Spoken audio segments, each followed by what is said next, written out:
Hallelujah, ದೇವರಿಗೆ ಸ್ತೋತ್ರ. Good morning. ಮತ್ತೊಂದು ದಿನವನ್ನು ದೇವರು ನಮಗೆ ಕೊಟ್ಟಿದ್ದಾರಲ್ಲವೇ? ಹಾಗಾಗಿ ಈ ದಿನದ ವಾಕ್ಯಕ್ಕಾಗಿ ಸಿದ್ಧರಾಗಿದ್ದೀರಾ? ಉದಯ ಕಾಲದಲ್ಲಿಯೇ ಪ್ರಾರ್ಥನೆಯೊಂದಿಗೆ ನಮ್ಮ ದಿನಚರಿಗಳನ್ನು ಪ್ರಾರಂಭಿಸೋಣ. ಈಗಾಗಲೇ ನೀವೆಲ್ಲ ಎದ್ದಿದ್ದೀರಿ ಅಂದ್ಕೊಳ್ತೇನೆ. ಈಗಾಗಲೇ ನಿಮ್ಮ ಕಾಲಕೃತ್ಯಗಳನ್ನೆಲ್ಲ ಮಾಡಿಕೊಂಡು ಮುಗಿಸಿಕೊಂಡು ಮತ್ತು ಬ್ರೇಕ್ಫಾಸ್ಟ್ ಕೂಡ ಮಾಡಿದ್ದೀರಿ ಎಂದು ನಂಬುತ್ತೇನೆ. ಆ ವಿಷಯದಲ್ಲಿ ಜಾಗ್ರತೆಯಿಂದ ನಾವಿರುತ್ತೇವಲ್ಲವೇ? ದೇವರ ವಾಕ್ಯವು ಕೂಡ ನಮ್ಮ ಅನುದಿನದ ಆಹಾರ ನಮಗೆ ದಯಪಾಲಿಸು ಎನ್ನುವಂತೆ ಆತನ ವಾಕ್ಯವನ್ನು ಕೂಡ ಅನುದಿನವೂ ನಮ್ಮ ಹೃದಯಗಳಲ್ಲಿ ತುಂಬಿಸಿಕೊಳ್ಳುವುದು ಎಷ್ಟೋ ಅಗತ್ಯವಾಗಿದೆ. ಚಿಕ್ಕ ಪ್ರಾರ್ಥನೆ. ಪರಿಶುದ್ಧ ದೇವರೇ, ಮತ್ತೊಂದು ಸಾರಿ ಈ ಉದಯ ಕಾಲದಲ್ಲಿ ದೇವರೇ, ಲೋಕದಲ್ಲಿ ನಾವು ಶೋಧನೆಗಳನ್ನು ಜಯಿಸುವ ಶಕ್ತಿ ನಿಮ್ಮ ನಾಮದಿಂದಲೂ ಮತ್ತು ಸತ್ಯವೇದದಿಂದಲೂ ನಾವು ಹೊಂದಿಕೊಳ್ಳುವಂತೆ ಸಹಾಯ ಮಾಡಿರೆಂದು ಕ್ರಿಸ್ತನ ನಾಮದಲ್ಲಿ ಬೇಡುತ್ತೇನೆ ತಂದೆಯೇ, ಆಮೇನ್. ಆಮೇನ್ ಹೇಳಿದ್ರ? ಆಮೇನ್ ಹೇಳುವುದನ್ನು ಮರೆಯಬೇಡಿ. ಇನ್ನು ವಾಡಿಕೆಯ ಪ್ರಕಾರ ಆಮೇನ್ ಹೇಳುವಂಥದ್ದಲ್ಲ, ಆದರೆ ಪ್ರತಿದಿನ ನಾವು ಪ್ರಾರ್ಥನೆ ಮಾಡಿಕೊಳ್ಳುವುದು, ಇತರರೊಂದಿಗೆ ಸೇರಿ ಪ್ರಾರ್ಥಿಸುತ್ತಿರುವಾಗ ಎಷ್ಟೇ ಜನ ಸೇರಿ ಪ್ರಾರ್ಥಿಸುತ್ತಾ ಇದ್ರು, ಅವರಲ್ಲಿ ಒಬ್ಬರು ಸೇರಿ ಪ್ರಾರ್ಥಿಸುವಾಗ ಎಲ್ಲರೂ ಆಮೇನ್ ಹೇಳುವುದಾದರೆ ಅಷ್ಟೊಂದು ಜನ ಸೇರಿ ಪ್ರಾರ್ಥಿಸಿರುವಂತೆ ದೇವರು ನಮ್ಮ ಪ್ರಾರ್ಥನೆ ಅಂಗೀಕರಿಸುತ್ತಾರೆ. ಮೊದಲನೇ ಸಮುವೇಲ ಪುಸ್ತಕ 17ನೇ ಅಧ್ಯಾಯದ 16ನೇ ವಚನವನ್ನು ಓದುತ್ತಾ ಇದ್ದೇನೆ. ದಯವಿಟ್ಟು ಎಲ್ಲರೂ ಗಮನ ಕೊಟ್ಟು ಕೇಳಿರಿ. ಮೊದಲನೇ ಸಮುವೇಲ ಪುಸ್ತಕ 17ನೇ ಅಧ್ಯಾಯ 16ನೇ ವಚನ. ಆ ಫಿಲಿಸ್ಟಿಯನು ಹೊತ್ತಾರೆಯಲ್ಲಿಯೂ ಸಾಯಂಕಾಲದಲ್ಲಿಯೂ ಬಂದು 40 ದಿವಸ ಅದೇ ಪ್ರಕಾರ ಕೂಗುತ್ತಾ ನಿಲ್ಲುತ್ತಾ ಇದ್ದನು. ಕೇಳಿ ಪ್ರಿಯರೇ, ಯಾವಾಗಲೂ ಬೈಬಲ್ ಓದುವಾಗ ಸ್ವಲ್ಪ ಹಿಂದೆ ಮತ್ತು ಮುಂದೆ ಇರುವ ವಚನ ಕೂಡ ಓದಬೇಕು. ಇಲ್ಲಿ ಒಂದು ಪಾಯಿಂಟ್ ಇದೆ. ಪ್ರತಿದಿನ ಉದಯ ಕಾಲದಲ್ಲಿಯೂ ಸಾಯಂಕಾಲದಲ್ಲಿಯೂ, ಉದಯ ಕಾಲದಲ್ಲಿಯೂ ಸಾಯಂಕಾಲದಲ್ಲಿಯೂ ಬಂದು ತನ್ನಷ್ಟಕ್ಕೆ ತಾನು ಜಂಬ ಕೊಚ್ಕೊಳ್ತಿದ್ದಾನೆ, ಬಂದು ಕೂಗುತ್ತಾ ಇದ್ದಾನೆ, ಬಂದು ಎಂಬುದಾಗಿ ಬೆದರಿಸುತ್ತಿದ್ದಾನೆ. ಅಷ್ಟಕ್ಕೂ ಯಾರು ಈ ಫಿಲಿಸ್ಟಿಯನು? ಆರಂಭದ ವಚನ ಓದುವುದಾದರೆ ಇವನ ಹೆಸರು ಏನೆಂಬುದಾಗಿ ಗೊತ್ತಾ ನಿಮಗೆ? ಗೊಲಿಯಾತನು. 4ನೇ ವಚನ ನೋಡಿ. ಗತ್ ಊರಿನವನಾದ ಗೊಲಿಯಾತನು ಎಂಬ ಒಬ್ಬ ರಣಶೂರನು ಫಿಲಿಸ್ಟಿಯರ ಪಾಳಯದಿಂದ ಹೊರಟು ಬಂದನು. ಅವನು 6 ಮೊಳ ಎತ್ತರವಾಗಿದ್ದ ಮನುಷ್ಯನು. 1 ಮೊಳ ಅಂದ್ರೆ 1.5 ಅಡಿಯಾಗಿರುತ್ತೆ. ಹೆಚ್ಚು ಕಡಿಮೆ 9 ಫೀಟ್ ಅಬೌವ್, 9 ಅಡಿ ಎತ್ತರ. ಅದರ ಮೇಲೆ ಮತ್ತೆ ಕೆಲವೊಂದು ಇಂಚು ಎತ್ತರ ಅವನು ಹೆಚ್ಚು ಕಡಿಮೆ ಬಂದಿರ್ತಾನೆ. ಅಷ್ಟೊಂದು ಎತ್ತರವಾದ ಮನುಷ್ಯನು. 7 ಅಡಿ ಎತ್ತರವಿದ್ರೆ ನಾವು ನೋಡ್ಲಿಕ್ಕಾಗಲ್ಲ, 9 ಅಡಿಗಿಂತಲೂ ಹೆಚ್ಚಿದ್ರೆ ಹೇಗಿರುತ್ತಾನೆ ನೋಡಿ. ಬಹಳ ದೃಢವಾದ ಶರೀರವುಳ್ಳವನಾಗಿದ್ದನು, ಯುದ್ಧ ಕವಚ ಧರಿಸಿದವನಾಗಿದ್ದನು, ಭಾರವಾಗಿರುವಂತಹ ಆ ಕವಚಗಳನ್ನಿಟ್ಕೊಂಡಿದ್ದಾನೆ, ಕಬ್ಬಿಣದ ಕವಚಗಳನ್ನಿಟ್ಕೊಂಡಿದ್ದಾನೆ. ನೋಡಲು ಹೇಗಿದ್ದಾನೆ ಎನ್ನುವುದಾದರೆ ಒಂದು ಜಾಯಿಂಟ್ ಹಾಗೆ, ಒಂದು ರಾಕ್ಷಸನಂತೆ ಇದ್ದ. ಶಿರಸ್ತ್ರಾಣ ಇಟ್ಕೊಂಡಿದ್ದನಂತೆ. ಅಲ್ಲಿಗೆ ಬಂದು ಬೆಳಗ್ಗೆ ಸಾಯಂಕಾಲ ಬಂದು ಏನ್ ಮಾಡ್ತಿದ್ದಾನಂತೆ? 10ನೇ ವಚನ ನೋಡಿ. ಈ ಹೊತ್ತು ಇಸ್ರಾಯೇಲ್ ಸೈನ್ಯದವರನ್ನು ನಾನು ಹೀಯಾಳಿಸುತ್ತೇನೆ ಅನ್ನುತ್ತಾನೆ. ಏನಂತೆ? ಇಸ್ರಾಯೇಲ್ಯರ ಸೈನ್ಯವನ್ನು ನಾನು ಹೀಯಾಳಿಸುತ್ತೇನೆ, ನಿಮ್ಮ ದೇವರನ್ನು ನಾನು ತಿರಸ್ಕರಿಸುತ್ತೇನೆ ಎಂಬುದಾಗಿ ಫಿಲಿಸ್ಟಿಯನಾಗಿರುವ ಈ ಗೊಲಿಯಾತನು ದೇವರಿಂದ ಆಶೀರ್ವದಿಸಲ್ಪಟ್ಟ ಜನಾಂಗವಾಗಿರುವಂತಹ ಇಸ್ರಾಯೇಲ್ಯರ ವಿರುದ್ಧ ಬಂದು ರೇಗಿಸುತ್ತಾ ಇದ್ದಾನೆ. ಮಧ್ಯದಲ್ಲಿ ತಗ್ಗಿದೆ. ಆ ಕಡೆ ಬೆಟ್ಟದ ಮೇಲೆ ನಿಂತುಕೊಂಡು ಈ ಕಡೆ ಇರುವ ಇಸ್ರಾಯೇಲ್ ಜನಾಂಗದ ವಿರುದ್ಧ ಮೊದಲೇ ಎತ್ತರವಾಗಿದ್ದ ಬೆಟ್ಟದ ಮೇಲೆ ನಿಂತುಕೊಂಡು ತನ್ನನ್ನು ತಾನು ತೋರ್ಪಡಿಸಿಕೊಳ್ಳುತ್ತಾ, ಬನ್ನಿ, ಯಾರು ನನ್ನೊಂದಿಗೆ ಯುದ್ಧ ಮಾಡುತ್ತೀರೋ ಬಂದು ಯುದ್ಧ ಮಾಡಿರಿ, ನನ್ನೊಡನೆ ಯುದ್ಧ ಮಾಡಲು ನಿಮ್ಮಲ್ಲಿಂದ ಒಬ್ಬ ಮನುಷ್ಯನನ್ನು ಕಳುಹಿಸಿರಿ. 9ನೇ ವಚನ. ಅವನು ನನ್ನೊಂದಿಗೆ ಹೋರಾಡಿ ನನ್ನನ್ನು ಜಯಿಸುವುದಾದರೆ ನಾವೆಲ್ಲರೂ ನಿಮಗೆ ದಾಸರಾಗುವೆವು. ನಾನೇನಾದರೂ ಅವನನ್ನು ಜಯಿಸಿ ಕೊಂದುಹಾಕುವುದಾದರೆ ನೀವೆಲ್ಲರೂ ನಮಗೆ ದಾಸರಾಗಬೇಕು. ಯಾರಿದ್ರಿ ನನಗೆ ಸೋಲಿಸುವವರು? ಬನ್ನಿ ನೋಡೋಣ. ಏನು ನಿಮ್ಮ ದೇವರು? ಎಲ್ಲಿದ್ದಾರೆ ಹೇಳಿ ನಿಮ್ಮ ದೇವರು? ಬನ್ನಿರಿ, ದಮ್ಮಿದ್ರೆ ಬಂದು ಸೋಲಿಸಿರಿ. ನಾನು ಸೋತು ಹೋದ್ರೆ ನಾವೆಲ್ಲರೂ ನಿಮಗೆ ದಾಸರಾಗ್ತೇವೆ. ನೀವು ಸೋತು ಹೋದ್ರೆ ಅಥವಾ ಆ ಬಂದ ಒಬ್ಬನು ಸೋತು ಹೋದ್ರೆ ನೀವೆಲ್ಲರೂ ದಾಸರಾಗಬೇಕು. ಇದೇನೋ ಕತೆ ಎಂಬುದಾಗಿ ಅಂದ್ಕೊಳ್ಬೇಡಿ. ಇದು ನಿಜವಾಗ್ಲೂ ನಡೆದ ಘಟನೆಗಳಾಗಿವೆ. ಇದರಲ್ಲಿ ಆಧ್ಯಾತ್ಮಿಕವಾದ ಅರ್ಥಗಳು ನಮಗಿವೆ. ಯಾವಾಗ್ಲೂ ಕೂಡ ದೇವರ ಮಕ್ಕಳನ್ನು ಸೈತಾನನು ಕೆಣಕುತ್ತಾ ಇರುತ್ತಾನೆ, ಆರ್ಭಟಿಸುತ್ತಾ ಇರ್ತಾನೆ, ಭಯಪಡಿಸುವ ಪ್ರಯತ್ನ ಮಾಡ್ತಾನೆ. ಅವನೇನೋ ಬಹಳ ಬಲಿಷ್ಠನೆನ್ನುವಂತೆ ಮತ್ತು ಬಹಳ ತಂತ್ರಗಾರನು, ಯುಕ್ತಿಗಾರನು ಎನ್ನುವಂತೆ, ಅವನು ಬಹಳ ಶಕ್ತಿವಂತನು ಎನ್ನುವಂತೆ ನಮಗೆ ಬಿಲ್ಡಪ್ ಕೊಡ್ತಾನೆ ಅನ್ನುತ್ತೇವಲ್ಲವೇ? ಹಾಗೆ ಬಿಲ್ಡಪ್ ಕೊಡ್ತಾನೆ, ತೋರಿಸ್ತಾ ಇರ್ತಾನೆ, ತನ್ನನ್ನು ತೋರಿಸಿಕೊಳ್ತಾ ಇರ್ತಾನೆ. ನಾವೇನಾದ್ರೂ ಒಮ್ಮೆ ಹೀಗೆ ಮೇಲಿನಿಂದ ಕೆಳಗಿನವರೆಗೂ ಅವನಿಗೆ ನೋಡಿದ್ರೆ ಗಾಬರಿಗೊಳ್ಳುತ್ತೇವೇನೋ. ಈ ರಾಕ್ಷಸನಂತೆ ಕಾಣಿಸುವ ಗೊಲಿಯಾತನ ಸಂಗತಿ ಪಕ್ಕಕ್ಕಿಟ್ಟುಬಿಡಿ, ಆದರೆ ನಾವು ಎದುರಿಸುತ್ತಿರುವ ಪ್ರತಿ ಪರಿಸ್ಥಿತಿ ನಮ್ಮ ಮುಂದೆ ನಮಗೆ ನಮ್ಮ ಕೈ ಜಾರಿ ಹೋಗುವ ರೀತಿಯಲ್ಲಿರುವಾಗ, ಮಿತಿಮೀರಿ ಹೋಗುತ್ತಿರುವಾಗ ಭಯಪಡುವಂತಹ ಕಾರ್ಯಗಳು ಈ ದಿನ ನಾವು ನೋಡುತ್ತೇವೆ. ಬಹಳಷ್ಟು ಜನ ಸಾಲ ಎಂಬ ಗೊಲಿಯಾತನನ್ನು ಎದುರಿಸುತ್ತಿದ್ದಾರೆ. ಸಾಲ ಕೊಡಲು ಬಹಳಷ್ಟು ಜನ ಸಿದ್ಧವಾಗಿದ್ದಾರೆ. ಬ್ಯಾಂಕಿನವರು ಅವರೇ ಫೋನ್ ಮಾಡಿ ನಿಮಗೆ ಕ್ರೆಡಿಟ್ ದೊರಕಿದೆ, ಕ್ರೆಡಿಟ್ ಕೊಡ್ತೇವೆ, ಅದು ಇದು ಎಂದು ಕರೆ ಮಾಡಿ ಬೇರೆ ಕೊಡ್ತಿದಾರಲ್ಲವೇ? ಹಾಗೆ ಬಡ್ಡಿಗೋಸ್ಕರ ಅಂದ್ಕೊಂಡು ಎಲ್ಲರೂ ಈ ದಿನ ಪ್ರಯಾಸಪಟ್ಟು ಐಶ್ವರ್ಯವಂತರು ಬಡವರ ಬಳಿಯಿಂದ ದುಡ್ಡು ಕೊಟ್ಟಿರುವಂತೆ ಕೊಟ್ಟು ಬಡ್ಡಿ ಸಹಿತವಾಗಿ ಕಸ್ಕೊಳ್ತಿದ್ದಾರೆ. ಬಹಳಷ್ಟು ಜನ ಏನೋ ಅವಶ್ಯಕತೆ ಮೇರೆಗೆ ಸಾಲ ಮಾಡಿದ್ದಾರೆ ಅಂದ್ಕೊಂಡ್ರೆ ಹಾಗಿರಲ್ಲ. ಅನವಶ್ಯಕವಾದಂತಹ ಐಷಾರಾಮಿಗಾಗಿ, ಅನವಶ್ಯಕವಾದ ವಿಷಯಗಳಿಗಾಗಿ ಸಾಲ ಮಾಡಿ ಇದು ಚಿಕ್ಕದೇ ಪರವಾಗಿಲ್ಲ ಅಂದ್ಕೊಳ್ಳುತ್ತಾ ಬೆಟ್ಟದಷ್ಟು ದೊಡ್ಡದಾಗುವವರೆಗೂ ಸಾಲ ಮಾಡ್ತಾರೆ. ಕೊನೆಗೆ ಇನ್ನು ನಮ್ಮ ಜನ್ಮದಲ್ಲಿಯೇ ಈ ಸಾಲ ತೀರಿಸಲಿಕ್ಕಾಗಲ್ಲ ಎಂಬ ಪರಿಸ್ಥಿತಿಗೆ ಬರುವಂಥವರಾಗಿರುತ್ತಾರೆ. ನಿಮ್ಮಲ್ಲಿ ಯಾರಾದರೂ ಅಂತಹ ಪರಿಸ್ಥಿತಿಯಲ್ಲಿದ್ದೀರಾ? ನೀವು ದೇವರಿಂದ ಆಶೀರ್ವದಿಸಲ್ಪಟ್ಟವರಾಗಿರೋದಾದರೆ ಸಾಲ ಮಾಡುವುದಿಲ್ಲ. ಸಾಲ ತೆಗೆದುಕೊಳ್ಳುವವನು ಸಾಲ ಕೊಟ್ಟವನಿಗೆ ದಾಸನಾಗಿರುತ್ತಾನೆ. ನೀವು ಬೆಲೆ ಕೊಟ್ಟು ಕೊಂಡುಕೊಳ್ಳಲ್ಪಟ್ಟವರಾದ್ದರಿಂದ ಮನುಷ್ಯರಿಗೆ ದಾಸರಾಗಬೇಡಿರಿ ಎಂದು ಯೇಸು ಹೇಳಿದ್ದಾರೆ. ನನಗೆ ಬೇಡಿಕೊಳ್ಳಿರಿ, ಬೇಡಿಕೊಂಡರೆ ನಿಮಗೆ ಬೇಕಾದದ್ದೆಲ್ಲ ಕೊಡ್ತೇನೆಂದಿದ್ದಾರೆ. ಆತನು ಕೊಡುವವರೆಗೂ ನಾವು ಕಾದುಕೊಂಡಿರೋದಿಲ್ಲ. ಈ ದಿನ ನಾವು ಅನೇಕ ವಿಧವಾದಂತಹ ಈ ರೀತಿಯ ಸಮಸ್ಯೆಗಳನ್ನು ಎದುರಿಸುತ್ತಾ ಇದ್ದೇವೆ. ಕೆಲವು ಸಾರಿ ಅನಿಸುತ್ತೆ, ಈ ದಿನಗಳಲ್ಲಿ ಎಷ್ಟು ವಿಧವಾದ ರೋಗಗಳಿವೆ ನೋಡಿ. ಟೆಸ್ಟ್ ಮಾಡಿಸ್ಕೊಂಡ್ರೆ, ಹಾಸ್ಪಿಟಲ್ಗೆ ಹೋಗಿ ತೋರಿಸ್ಕೊಂಡ್ರೆ, ಅಯ್ಯೋ BP ಅನ್ನುತ್ತಾರೆ, ಶುಗರ್ ಅನ್ನುತ್ತಾರೆ, ಲಂಗ್ಸ್ ಎಫೆಕ್ಟ್ ಆಗಿದೆ, ಕಿಡ್ನಿ ಎಫೆಕ್ಟ್ ಆಗಿದೆ, ಹೀಗೆ ಹೀಗೆ ಒಬ್ಬ ಮನುಷ್ಯನಿಗೆ ಎಷ್ಟು ರೋಗ ಇವೆ ಎಂದು ಪರೀಕ್ಷಿಸಿದ್ರೆ ಎಷ್ಟು ಸರ್ಜರೀಸ್ ಮಾಡಬೇಕು, ಎಷ್ಟು ಟ್ರೀಟ್ಮೆಂಟ್ ಕೊಡಬೇಕು, ಅದಕ್ಕೆಷ್ಟು ಖರ್ಚಾಗುತ್ತೆ ಎಂದು ಯೋಚಿಸುವಾಗ ಒಂದು ಗೊಲಿಯಾತನಂತೆ ಕಾಣಿಸುತ್ತೆ. ಎಲ್ಲಿಂದ ತರಲಿಕ್ಕಾಗುತ್ತೆ ಇಷ್ಟೊಂದು ದುಡ್ಡು? ಆ ರೀತಿ ಲಕ್ಷಗಟ್ಟಲೆ ಹಾಸ್ಪಿಟಲ್ಗೆ ದುಡ್ಡು ಕಟ್ಟಿದ್ರೂ ಸಹ ತಮ್ಮ ಪ್ರಿಯರನ್ನು ಕಳೆದುಕೊಂಡ ಮೇಲೆ ಆ ಸಾಲ ತೀರಿಸಲಿಕ್ಕಾಗದೆ ಮನುಷ್ಯ ಕೂಡ ಬದುಕಲಿಲ್ಲ ಎಂಬ ದುಃಖದೊಂದಿಗೆ ಕುಗ್ಗಿ ಹೋದವರು ಎಷ್ಟೋ ಜನ ಇದ್ದಾರೆ. ಲೋಕದಲ್ಲಿ ಬಹಳಷ್ಟು ವಿಷಯಗಳಲ್ಲಿ ಈ ದಿನ ನಮ್ಮ ಸ್ಟೂಡೆಂಟ್ಸ್ಗಳು ಕೂಡ ಗತಕಾಲದ ಲಾಕ್ಡೌನ್ನಲ್ಲಿ ವರ್ಕ್ ಫ್ರಮ್ ಹೋಮ್ ಎಂಬುದಾಗಲಿ, ಆನ್ಲೈನ್ ಕ್ಲಾಸಸ್ ಎಂಬುದಾಗಲಿ ಸರಿಯಾಗಿ ಓದಲಾರದ ಕಾರಣ ಈಗ ರೆಗ್ಯುಲರ್ ಕಾಲೇಜ್ ನಡೆಯುತ್ತಾ ಇದ್ರೂ ಸಹ ಮತ್ತೆ ಅವರನ್ನು ಸ್ಕೂಲ್ ಕಾಲೇಜ್ಗೆ ಕಳಿಸಿದ್ರೆ ಹೆಚ್ಚಾದಂತಹ ಸಿಲೆಬಸ್ ಆಗಿರೋದ್ರಿಂದ ಅವರು ಓದಲಿಕ್ಕಾಗದೇ ಇರೋದ್ರಿಂದ, ಅದಕ್ಕೆ ಕೋಪಪ್ ಮಾಡ್ಲಿಕ್ಕಾಗದೇ ಇರೋದ್ರಿಂದ ಬಹಳಷ್ಟು ಜನ ಬೆದರಿಕೆಗೊಳಗಾಗ್ತಿದ್ದಾರೆ. ಓದೋದಂದ್ರೇನೆ ಬೆದರಿಕೆಗೊಳಗಾಗ್ತಿದ್ದಾರೆ. ಕಾಲೇಜ್ ಅಂದ್ರೆ ಸಾಕು ಭಯಪಡ್ತಾ ಇದ್ದಾರೆ. ನೋಡಿ, ಯಾವುದೇ ಆಗಲಿ ನಾವು ನಮ್ಮ ಶಕ್ತಿಗೆ ಮೀರಿದ ಕಾರ್ಯ ಆಗಿರ್ಬೋದು, ಅದಕ್ಕೆ ಗೊಲಿಯಾತನ ಅಂದ್ಕೊಳ್ಬಹುದು. ಕೆಲವರು ಮಾನಸಿಕವಾದ ವಿಷಯಗಳಲ್ಲಿ ಕುಗ್ಗಿ ಹೋಗ್ತಾರೆ, ಇನ್ನು ಕೆಲವರು ಆರ್ಥಿಕ ವಿಷಯಗಳಲ್ಲಿ ಕುಗ್ಗಿ ಹೋಗ್ತಾರೆ. ಸಾಲ ಕೊಟ್ಟವನು ದಿನಾಲು ಬಂದು ಕೊಡ್ತೀಯೋ ಸಾಯುತ್ತೀಯೋ ಎಂದು ಬೆದರಿಸುತ್ತಾನಲ್ಲವೇ?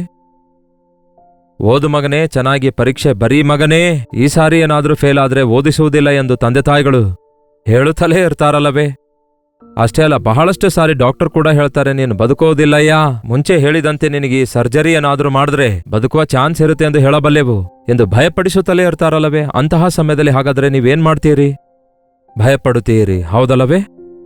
ಹೌದು, ಇಸ್ರಾಯೇಲರೆಲ್ಲರೂ ಭಯಪಡುತ್ತಾರೆ. ಅರಸನಾದ ಸೌಲನ ಸಹಿತವಾಗಿ ಎಲ್ಲರೂ ಭಯಪಡ್ತಾರೆ. ಆದರೆ ಒಬ್ಬನಿದ್ದಾನೆ, ದಾವೀದನು.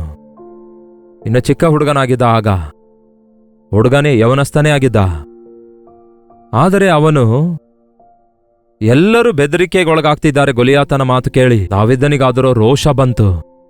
ಇವನೇ ಅವನು ಜೀವವುಳ್ಳ ದೇವರ ನಾಮವನ್ನೇ ಹೀಯಾಳಿಸುತ್ತಿದ್ದಾನೆ, ನನ್ನ ದೇವರನ್ನೇ ದೂಷಿಸುತ್ತಿದ್ದಾನೆ, ನನ್ನ ದೇವರ ಜನಾಂಗದ ವಿರುದ್ಧ ಬರುತ್ತಿದ್ದಾನೆ ಎಂದು ಯೋಚಿಸಿ, ನಾನು ಅವನನ್ನು ಕೊಂದಾಕುತ್ತೇನೆ, ನಾನು ಅವನ ವಿರುದ್ಧ ಯುದ್ಧಕ್ಕೆ ಹೋಗ್ತೇನೆಂದು ಬಾಯಿ ತೆರೆದು ಹೇಳಿದ್ರೆ ಕೆಲವರು ಗೇಲಿ ಮಾಡುತ್ತಾರೆ. ಕೊನೆಗೆ ರಾಜನ ಬಳಿಗೆ ಕರೆದೊಯ್ತಾರೆ. ರಾಜನ ಅವನಿಗೆ, ನೋಡಿ ಏನಯ್ಯ ನೀನು ಮಾತಾಡ್ತಿರೋದು? ಗೊಲಿಯಾತ ಯುದ್ಧದಲ್ಲಿ ಬಹಳ ರಣಶೂರನಾಗಿದ್ದಾನೆ, ನೀನೇನೋ ಒಬ್ಬ ಬಾಲಕನಾಗಿದೆ, ಅವನಿಗೆ ಹೇಗೆ ಕೊಂದು ಹಾಕ್ಲಿಕ್ಕಾಗುತ್ತೆ? ಆಗ ದಾವೀದನು ಏನು ಹೇಳ್ತಾನೆ ಗೊತ್ತಾ? ನಿರಾಶೆಯಿಂದ ಕುಗ್ಗಿ ಹೋಗ್ಲಿಲ್ಲ. ನಾನು ನನ್ನ ಕುರಿ ಮಂದೆಯನ್ನು ಕಾಯಿಸುತ್ತಿರುವಾಗ ಒಂದು ಸಾರಿ ಸಿಂಹ ಬಂದಿತ್ತು, ಮತ್ತೊಮ್ಮೆ ಕರಡಿ ಬಂದಿತ್ತು. ನನ್ನ ಮಂದೆಯಲ್ಲಿ ಒಂದು ಕುರಿಯನ್ನು ಹಿಡ್ಕೊಂಡು ಹೋಗ್ತಿರುವಾಗ ನಾನು ಅವುಗಳ ಹಿಂದೆ ಓಡೋಡಿ ಹೋಗಿ ಅವುಗಳಿಗೆ ಬೆನ್ನಟ್ಟಿ ಅವುಗಳ ಬಾಯಿಯಲ್ಲಿ ಸಿಕ್ಕಾಕೊಂಡಿರುವ ನನ್ನ ಕುರಿಯನ್ನು ಬಿಡಿಸಿಕೊಂಡಿದ್ದೇನೆ. ಆ ಸಿಂಹ ನನ್ನ ಮೇಲೆ ದಾಳಿ ಮಾಡಿದ್ರೆ ಅದನ್ನು ಹಿಡಿದು ಸೀಳಿ ಹಾಕಿದೆ. ಆ ಕರಡಿಯನ್ನು, ಆ ಸಿಂಹವನ್ನು ಸೀಳಿ ಹಾಕಲು ಸಹಾಯ ಮಾಡಿದಂತಹ ದೇವರು, ಈ ಸುನ್ನತಿ ಇಲ್ಲದಂತಹ, ಈ ಭಕ್ತಿ ಇಲ್ಲದಂತಹ, ಈ ಲೋಕ ಸಂಬಂಧವಾದ ವ್ಯಕ್ತಿಯಾಗಿರುವ ಇವನಿಗೆ ಎಷ್ಟು ಬಲ ಇದ್ರೆ ಏನು, ಎಷ್ಟೇ ಧನ ಇದ್ರೂ ಏನು, ಎಷ್ಟೇ ಅಧಿಕಾರ ಇದ್ರೂ ಏನು, ಸರ್ವಾಧಿಕಾರಿಯಾಗಿರುವ ಕರ್ತನ ನಾಮದಲ್ಲಿ ನಾನು ಇವನನ್ನು ಜಯಿಸಬಲ್ಲೆನು. ನನ್ನೊಳಗೆ ಇರುವಾತನು ಲೋಕದಲ್ಲಿರುವವನಿಗಿಂತಲೂ ದೊಡ್ಡವನು ಎಂಬುದಾಗಿ ಗುರುತಿಸಿದ. ಈ ದಿನ ನೀವು ಯೇಸುವಿನಲ್ಲಿ ನಂಬಿಕೆ ಇಡ್ತಾ ಇದ್ದೀರಾ? ಮನುಷ್ಯರ ಮಾತುಗಳಿಗೆ ಬೆದರುತ್ತಾ ಇದ್ದೀರಾ? ಸೈತಾನನ ಬೆದರಿಕೆಗೂ ಪರಿಸ್ಥಿತಿಯ ಹೆದರಿಕೆಗಳಿಗೂ ಒಳಗಾಗ್ತಾ ಇದ್ದೀರಾ? ಯೇಸು ನನ್ನೊಂದಿಗಿದ್ದಾರೆ, ನನ್ನನ್ನು ಕ್ಷಮಿಸುತ್ತಾರೆ, ನನಗೆ ಸಹಾಯ ಮಾಡ್ತಾರೆ, ನಾನು ಮೊರೆ ಇಟ್ರೆ ನನಗೆ ಬಲ ಕೊಡುತ್ತಾರೆ ಎಂದು ನಂಬಿ ಪ್ರಿಯರೇ, ಅದು ಏನೇ ಆಗಿರ್ಬೋದು, ರೋಗ ಆಗಿರ್ಬೋದು, ಕಾಯಿಲೆ ಆಗಿರ್ಬೋದು, ವ್ಯಾಧಿ ಆಗಿರ್ಬೋದು, ದುಡ್ಡಾಗಿರ್ಬೋದು, ಆರ್ಥಿಕ ತೊಂದರೆ ಆಗಿರ್ಬೋದು, ಕುಟುಂಬ ಸಮಸ್ಯೆ ಆಗಿರಬಹುದು, ಒಂದು ವೇಳೆ ನೀವು ಎಕ್ಸಾಮ್ಸ್ ಆಗಲಿ, ಇಂಟರ್ವ್ಯೂ ಆಗಲಿ ಅಟೆಂಡ್ ಮಾಡುವಂಥವರಾಗಿರಬಹುದು, ಯಾವುದೇ ವಿಷಯವಾಗಿರ್ಬೋದು, ದೇವರ ಮಕ್ಕಳಾಗಿ ಭಯಪಡಬಾರದು. ಬುದ್ಧಿ, ವಿಜ್ಞಾನ, ಸರ್ವ ಸಂಪತ್ತುಳ್ಳ ದೇವರು ನಮ್ಮೊಂದಿಗಿರುವಾಗ ನಮಗೆ ಕೊರತೆ ಏನಿರುತ್ತೆ ಹೇಳಿ? ದಾವೀದನು ನಂಬಿಕೆಯಿಂದ ಮಾತಾಡ್ತಿದ್ದಾನೆ. ನಾನು ಅವನನ್ನು ಕೊಂದಾಕಬಲ್ಲೆ, ನಾನು ಅವನನ್ನು ಜಯಿಸಬಲ್ಲೆ, ಯಾಕೆಂದರೆ ನನ್ನಲ್ಲಿರುವಾತನು ಲೋಕದಲ್ಲಿರುವವನಿಗಿಂತಲೂ ದೊಡ್ಡವನಾಗಿದ್ದಾನೆ. ನಮ್ಮ ಪಕ್ಷದಲ್ಲಿರುವಾತನು ಜೀವವುಳ್ಳ ದೇವರು, ಅವನಾದರೂ ಸುನ್ನತಿ ಇಲ್ಲದವನಾಗಿದ್ದಾನೆ. ಯಾವತ್ತೇ ಆಗಲಿ ನೆನ್ಪಿಟ್ಕೊಳ್ಳಿ, ದೇವರ ಮಕ್ಕಳಿಗೆ ದೇವರ ಕಾವಲು ಇರುತ್ತೆ. ಲೋಕದಲ್ಲಿದ್ದವರಿಗೆ ಎಷ್ಟೇ ಇದ್ರೂ ಸಹ ದೇವರ ಕಾವಲು ಇರೋದಿಲ್ಲ. ಅದಕ್ಕೆ ಅವರು ಅಕಸ್ಮಾತ್ ಆಗಿ ಮಾಯವಾಗುವುದನ್ನು ನೋಡ್ತೇವೆ. ಕೆಲವೊಂದು ಸಾರಿ, ಅನೇಕ ಸಾರಿ ಅವರಿಗೆ ಎಲ್ಲ ಇವೆ ಅಂದುಕೊಳ್ತೇವೆ, ಆದರೆ ಇದ್ದಕ್ಕಿದ್ದಂತೆ ಸಾಯುವುದನ್ನು ನೋಡ್ತೇವೆ. ಪ್ರಮಾದಗಳಿಗೆ ಗುರಿಯಾಗುವುದನ್ನು, ಆಕ್ಸಿಡೆಂಟ್ಗಳಿಗೆ ಗುರಿಯಾಗುವುದನ್ನು ನೋಡ್ತೇವೆ. ದೊಡ್ಡ ದೊಡ್ಡ ಕಾರ್ಯಗಳನ್ನು ಸಾಧಿಸಿದಂಥವರು ಸಣ್ಣ ಸಣ್ಣ ವಿಷಯಗಳಿಗೆ ಸೋತು ಹೋಗುವುದನ್ನು ನೋಡ್ತೇವೆ. ಕಾರಣ, ದೇವರ ಸಹಾಯ ನಮಗಿದೆ, ಆದರೆ ಅವರಿಗಿಲ್ಲ. ಅಷ್ಟಕ್ಕೂ ನಿಮ್ಗಿದೆಯೋ ಇಲ್ಲವೋ? ಅವರು ಇವರು ಅಂದ್ರೆ ಬೇರೆ ಯಾರೂ ಅಲ್ಲ, ಕ್ರಿಸ್ತನಲ್ಲಿ ನಂಬಿಕೆ ಇಟ್ಟಂಥವರು. ನಾವು ಬಹಳಷ್ಟು ಸಾರಿ ನಮಗಿದೆ, ಕ್ರಿಸ್ತನಲ್ಲಿನ ನಂಬಿಕೆ ನಮಗಿದೆ ಅಂದುಕೊಳ್ತೇವೆ. ನೀವು ಮಳೆಯಲ್ಲಿ ಹೊರಗೆ ಹೋಗ್ತಾ ಇದ್ದೀರಿ ಅಂದ್ಕೊಳ್ಳಿ. ಹಾಗೆ ಹೊರಗೆ ಹೋಗುವಾಗ ಮಳೆ ಬರುತ್ತೆ ಅಂದ್ಕೊಂಡು ಕೊಡೆ ಹಿಡ್ಕೊಂಡು ಹೋಗ್ತೀರಿ ಅಂದ್ಕೊಳ್ಳಿ. ಕೊಡೆ ನಿಮ್ಮ ಕೈಯಲ್ಲಿದೆ ಅಂದ್ಕೊಳ್ಳಿ. ಈಗ ಮಳೆ ಶುರುವಾಗುತ್ತೆ, ಆಗ ನೀವು ಒದ್ದೆ ಆಗ್ತೀರೋ ಇಲ್ಲವೋ? ಏನಂತೀರಿ? ಕೊಡೆ ನಿಮ್ಮ ಕೈಯಲ್ಲಿದೆ, ನೀವು ಒದ್ದೆ ಆಗ್ತೀರೋ ಇಲ್ಲವೋ? ಒದ್ದೆ ಆಗ್ತೀರಿ. ಯಾಕೆಂದರೆ ನೀವು ಕೊಡೆಯನ್ನು ಓಪನ್ ಮಾಡುವಾಗಲೇ ಅದು ನಿಮ್ಮನ್ನು, ಅಂದರೆ ನಿಮ್ಮ ಮೇಲೆ ಮಳೆ ಸುರಿಯದಂತೆ ನಿಮ್ಮನ್ನು ಕಾಪಾಡುತ್ತೆ, ನಿಮಗೆ ಕವಚದಂತೆ ಇರುತ್ತೆ. ಹಾಗೆಯೇ ನಮಗೂ ಕೂಡ ನಂಬಿಕೆ ಇದೆ ಅನ್ನುತ್ತಿದ್ದೇವೆ, ಆದರೆ ಅದನ್ನು ಉಪಯೋಗಿಸುತ್ತಾ ಇಲ್ಲ. ನಮಗೆ ಭಕ್ತಿ ಇದೆ ಅನ್ನುತ್ತಿದ್ದೇವೆ, ಆದರೆ ಅದನ್ನು ತೋರಿಸುತ್ತಾ ಇಲ್ಲ. ಅಲ್ಲಿ ಇಸ್ರಾಯೇಲರೆಲ್ಲರೂ ಯೆಹೋವನೇ ದೊಡ್ಡ ದೇವರು ಎಂಬುದಾಗಿ ಅರಿತವರಾಗಿದ್ರು. ಆದರೆ ಇಂತಹ ಅಗತ್ಯತೆಯ ಸಮಯದಲ್ಲಿ ದೇವರ ದೊಡ್ಡಸ್ತಿಕೆಯನ್ನು ನಿರೂಪಿಸುವುದಕ್ಕಾಗಿ ಮುಂದೆ ಬರುತ್ತಾನೆ ದಾವೀದನು. ಗೊಲಿಯಾತನೇನೋ ಆ ಕಡೆಯಿಂದ ಕೂಗುತ್ತಾ ಇದ್ರೆ ದಾವೀದ ಹೇಳ್ತಾನೆ, ನೀನು ಈಟಿ ಭರ್ಜೆಯೊಂದಿಗೆ ಬರುತ್ತಿ, ನಾನಾದರೂ ನೀನು ಹೀಯಾಳಿಸುವ ಯೆಹೋವನ ನಾಮದಲ್ಲಿ ಬರುತ್ತೇನೆ,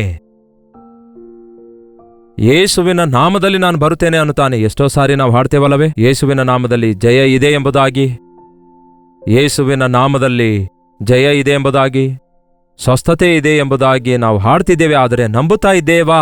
ಸಮಸ್ಯೆ ನಮ್ಮ ಮೇಲೆ ಬರುವಾಗ ನಂಬುತ್ತಾ ಇದ್ದೇವಾ?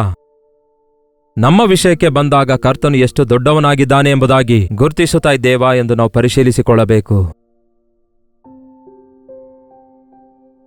ದಾವೀದನು ನಂಬುವುದು ಮಾತ್ರವಲ್ಲ, ತನ್ನ ಬಾಯಿಂದ ಪ್ರಕಟಿಸುತ್ತಿದ್ದಾನೆ. ಮನಸ್ಸಿನಲ್ಲಿ ನೀವು ನಂಬಿಕೆ ಇಡುವುದನ್ನು, ಬಾಯಿಂದ ಜೋರಾಗಿ ಅರಿಕೆ ಮಾಡುವುದನ್ನು ಕಲಿಯಿರಿ. ಆವಾಗಲೇ ಸೈತಾನನು ಬಾಯಿ ಮುಚ್ಕೊಂಡು ಹೋಗ್ತಾನೆ, ಬಾಲ ಮುದುರಿಸಿಕೊಂಡು ಹೋಗ್ತಾನೆ. ಆ ದಿನ ಎಲ್ಲರೂ ಗೊಲಿಯಾತನನ್ನು ನೋಡಿ ಓಡಿ ಹೋಗ್ತಾ ಇದ್ರು. ದಾವೀದನು ಏನ್ ಮಾಡ್ತಾನೆ ನೋಡಿ, ಕೊನೆಯದಾಗಿ 48ನೇ ವಚನ. 17ನೇ ಅಧ್ಯಾಯ 48ನೇ ವಚನ. ಕೂಡಲೇ ಆ ಫಿಲಿಷ್ಟಿಯನು ಹೊರಟು ದಾವೀದನೊಡನೆ ಯುದ್ಧ ಮಾಡುವುದಕ್ಕೆ ಸಮೀಪಿಸಿದಾಗ ದಾವೀದನು ಫಿಲಿಷ್ಟಿಯನ ಸೈನ್ಯದ ಕಡೆಗೆ ಓಡಿ ಹೋಗಿ ಯಾವ ಕಡೆಗೆ ಓಡಿ ಹೋದ? ಗೊಲಿಯಾತನನ್ನು ನೋಡಿ ಎಲ್ಲರೂ ಹಿಂದಕ್ಕೆ ಓಡಿ ಬಂದ್ರೆ, ದಾವೀದನಾದರೂ ಗೊಲಿಯಾತನನ್ನು ಎದುರಿಸುವುದಕ್ಕಾಗಿ ಮುಂದಕ್ಕೆ ಓಡಿ ಹೋಗ್ತಿದ್ದಾನೆ. ನಂಬಿಕೆ ಅನ್ನೋದು ಮುಂದೆ ಸಾಗಬೇಕೇ ಹೊರತು ಹಿಂದೆ ಸಾಗಬಾರದು. ಮುಂದಕ್ಕೆ ಸಾಗಬೇಕು. ಆಟಂಕ ಬಂದಿದೆ ಎಂದು ನಿಲ್ಲಬಾರದು. ನೀವು ನಂಬಿಕೆಯಿಂದ ಒಂದು ಹೆಜ್ಜೆ ಹಾಕುವುದಾದರೆ 2ನೇ ಹೆಜ್ಜೆ ಹಾಕಲು ದೇವರು ಮಾರ್ಗ ತೆರೆಯುತ್ತಾರೆ. ಕೆಂಪು ಸಮುದ್ರದಲ್ಲಿ ನೀವು ನಡೆಯಿರಿ ಎಂಬುದಾಗಿ ಹೇಳಿದಾಗ ಅವರು ಮುಂದಕ್ಕೆ ಸಾಗಿದಾಗಲೇ ಸಮುದ್ರ 2 ಭಾಗವಾಯಿತು. ಯೋರ್ದಾನ್ ನದಿ ನೋಡಿ ನೀವು ಗೊಂದಲಕ್ಕೊಳಗಾಗ್ತಿರುವಾಗ, ನೀವು ಒಳಗಡೆ ಕಾಲಿಡೀರಿ ಎಂದು ದೇವರು ಹೇಳಿದಾಗ ಯಾಜಕನು ತನ್ನ ಕಾಲನ್ನು ನೀರೊಳಗಡೆ ಇಟ್ಟ ಕೂಡಲೇ ಆಗ ಶಿಖರದ ಹಾಗೆ ನೀರೆಲ್ಲವೂ ಹರಿಯುತ್ತಿರುವ ನೀರು ಹಾಗೆ ಗೋಡೆಯಂತೆ ನಿಂತುಕೊಂಡುವು.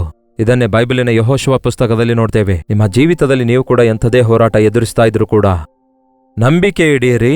ದೇವರು ನಿಮ್ಮ ಸಂಗಡ ಇದ್ದಾರೋ ಇಲ್ಲವೋ ಎಂದು ನೋಡಿಕೊಳ್ಳಿರಿ. ದೇವರ ನಾಮದಲ್ಲಿ ನನಗೆ ಜಯ ಇದೆ ಎಂಬುದಾಗಿ ನೆನೆಸಿ ಧೈರ್ಯ ತಂದುಕೊಳ್ಳಿರಿ. ಮುಂದಕ್ಕೆ ಸಾಗಿರಿ. ಸೈತಾನನನ್ನು ಎದುರಿಸಿರಿ. ಆಗ ಅವನು ನಿಮ್ಮನ್ನು ಬಿಟ್ಟು ಓಡಿ ಹೋಗ್ತಾನೆ. ಬನ್ನಿ ಪ್ರಾರ್ಥಿಸೋಣ. ಪರಿಶುದ್ಧನೇ ಪ್ರೀತಿಯುಳ್ಳ ತಂದೆಯೇ, ಬಹಳಷ್ಟು ಸಾರಿ ಲೋಕದಲ್ಲಿರುವ ನಾನಾ ವಿಧವಾದ ಶ್ರಮೆಗಳಿಗೂ, ನಾನಾ ವಿಧವಾದ ಬಾಧೆಗಳಿಗೂ, ನಾನಾ ವಿಧವಾದ ಪರಿಸ್ಥಿತಿಗಳಿಗೂ ಒಳಗಾಗಿ ನಾವು ಬಳಲುವಂಥವರಾಗಿರುತ್ತೇವೆ.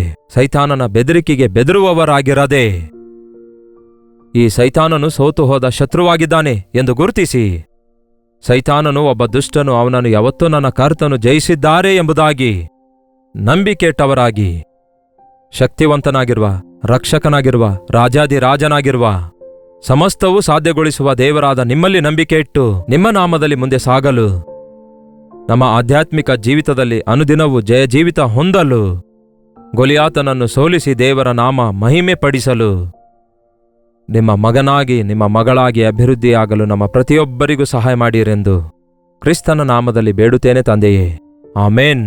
ತಂದೆಯಾದ ದೇವರ ಪ್ರೀತಿಯು, ಮಗನಾಗಿರುವ ಕ್ರಿಸ್ತನ ಕೃಪೆಯು, ಆದರಣೆಕರ್ತನಾದ ಪವಿತ್ರಾತ್ಮನ ಸಹವಾಸವು ಕೂಡಿ ಬಂದಿರುವ ನಮ್ಮೆಲ್ಲರ ಸಂಗಡ ಸದಾಕಾಲಕ್ಕೂ ನೆಲೆಯಾಗಿರಲಿ.